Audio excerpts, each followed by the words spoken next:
प्रयागराज कुंभ का आज 12वां दिन है और महाकुंभ में 8 करोड़ से ज्यादा लोग डुबकी लगा चुके हैं और इस समय हम यमुना में हैं, यानी यमुना के तट से रवाना हुए हैं और संगम की तरफ जा रहे हैं।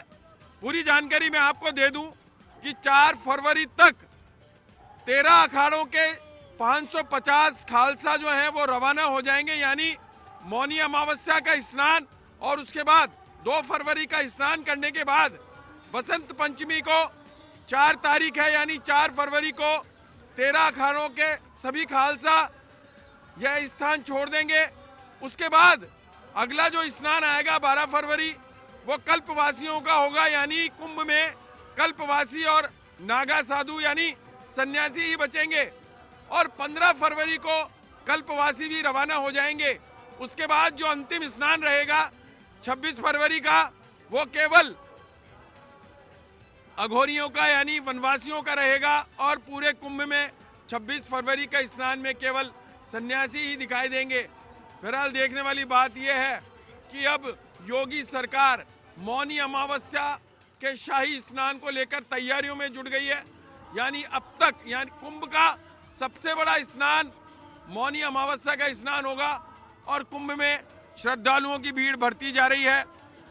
यहाँ त्रिवेणी संगम पर गंगा, यमुना और सरस्वती के संगम पर स्नान करने वालों की भीड़ का तांता लगा हुआ है। सुबह से ही हजारों लोग यानी पौ फटने से पहले ही तट पर हजारों लोग पहुंच रहे हैं और नाव की सहायता से त्रिवेणी संगम पर पहुंचकर वो पुण्य वो प्रताप प्राप्त कर रहे हैं जो 144 साल बाद मिलेगा, यानी अब तक के सभी कर्मों को धोने और शीतलता प्राप्त करने के लिए त्रिवेणी संगम पर लोगों का श्रद्धालुओं का तांता लगा हुआ है और 12 दिन के भीतर 8 करोड़ से अधिक लोग यहाँ शाही स्नान कर चुके हैं। गंगा तट, यमुना तट और त्रिवेणी संगम पर शाही स्नान कर चुके हैं। फर्स्ट इंडिया की टीम भी लगातार दर्शकों को सारे दृश्य दिखा रही है कि किस तरीके से अब कुंभ मेला परवान चढ़ रहा है और योगी सरकार मौनी अमावस्या की तैयारियों में जुटी हुई है। कैमरामैन नरेंद्र के साथ Vinod Singh Chauhan, first India news Prayag. Prayagraj Kumbh का ये नजारा बहुत ही अद्भुत है, यानी यमुना, गंगा और सरस्वती का संगम। मेरे साथ कैमरामैन नरेंद्र हैं। नरेंद्र, ये पूरी तस्वीरें आपको दिखाएंगे। इस समय हम यमुना में हैं। यमुना से होती हुई नाव गंगा में पहुंचेगी और गंगा से त्रिवेणी संगम पर हम जाएंगे, त्रिवेणी घाट पर जाएंगे जहां नीचे सरस्वती आकर मिलती है।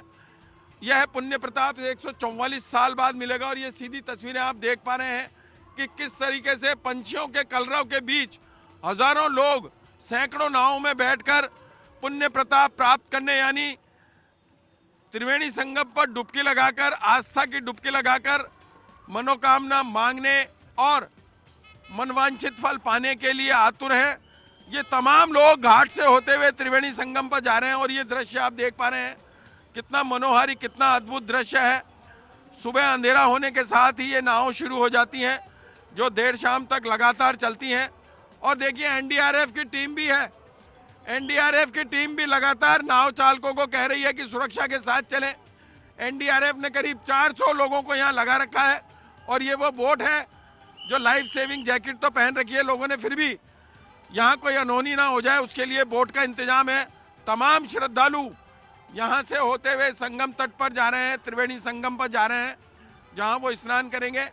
और अब जिस तरीके से मौनी अमावस्या का इंतजार किया जा रहा है, जो महाकुंभ का सबसे बड़ा स्नान होगा, कल्पवासी मौजूद रहेंगे, वनवासी मौजूद रहेंगे, अघोरी मौजूद रहेंगे और अखाड़ों के सभी प्रमुखों के साथ करोड़ों लोग उस शाही स्नान का हिस्सा बनेंगे।